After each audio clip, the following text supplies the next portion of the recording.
তাড়াতাড়ি যা, খুব জোরে বৃষ্টি আসছে, কি জোরে বৃষ্টি আসছে, পুরো আকাশ কালো করে এসেছে। তাড়াতাড়ি ওঠ, ওঠ যা, আমি এদিকে রান্নাঘরটা বন্ধ করে যাচ্ছি। তাড়াতাড়ি যা, বৃষ্টি পড়ছে ভীষণ জোরে। উফ! হাঁপিয়ে গেলাম। পুরো ৫ মিনিটে পুরো ভিজে গেলাম পুরো একদম বৃষ্টিতে, এই কাপড়ে। আরো অনেকগুলো কাপড় আছে, একটু তাড়াতাড়ি যা, দৌড়ে এনে দিবি যা। খুব জোরে বৃষ্টি আছে, যা তাড়াতাড়ি। বাপরে বাপ! পুরো বৃষ্টিতে ভিজে গেলাম ৫ মিনিটে।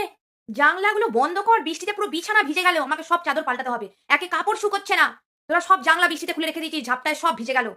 সব শুকনো কাপড়, ভিজে কাপড়গুলো আলাদা করে ভিজেগুলো মেলে দে দড়িতে। আর জোরে ফ্যান চালিয়ে দে, যেন শুকাক কাপড়গুলো। কেন বর্ষাকালে এমনি কাপড় শুকাতে চাই না।